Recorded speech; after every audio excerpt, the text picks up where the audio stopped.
This morning, the U.S. Supreme Court issued its ruling on affirmative action after students challenged admission policies that take race into consideration. In a 6-3 ruling, the court struck down affirmative action in college admissions, overturning more than 40 years of legal precedent. The news has sent shockwaves across the nation, and just hours ago, President Joe Biden weighed in on the landmark decision. I know today's court decision is a severe disappointment to so many people, including me, but we cannot let the decision be a permanent setback for the country. Today's decision overturns decades of legal precedent, but activists who argued the university's affirmative action policies discriminated against white and Asian American applicants hailed the ruling as a victory. Ending racial preferences in college admissions is an outcome that the vast majority of all Americans of all races will celebrate.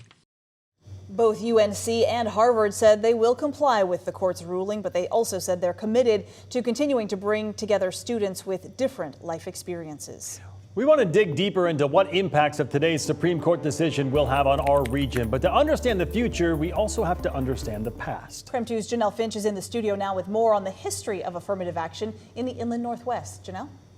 Banning affirmative action isn't a new idea in Washington or Idaho, but it has had a back and forth history here in the Evergreen State. So today I'm breaking down the last 25 years of affirmative action and what experts say the effects of banning it nationwide could look like.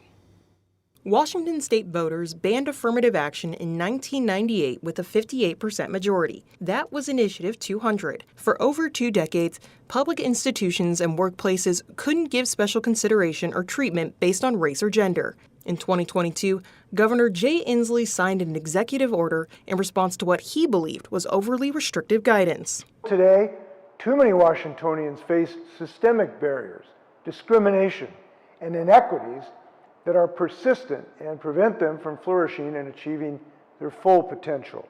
That executive order allowed state agencies to document and act on discrimination and disparities in their institutions, while also being in compliance with the 1998 initiative.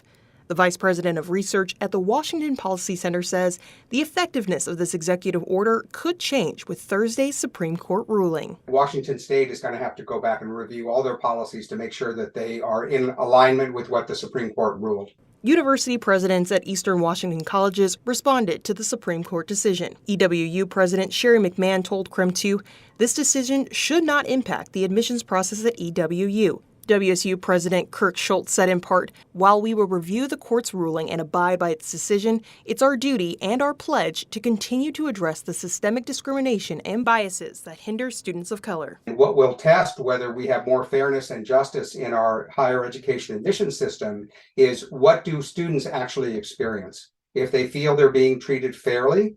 Idaho banned affirmative action back in 2020. Still on the University of Idaho's website, there are compliance guidelines for university employees. The Equal Employment Opportunity and Affirmative Action webpage says, quote, "Our work is guided by compliance with the university's non-discrimination policies and by federal and state regulations related to equal opportunity and affirmative action." A university representative could not be reached for further comment. Governor Jay Inslee released a statement in response to the Supreme Court decision. He says in part, quote, "These Republican-appointed judges have again shown their disdain for principles of American law. They've demonstrated they're blind to our long history of racism that contributes to barriers ethnic minorities still face today," end quote. In the studio, Janelle Finch, KREM 2 News.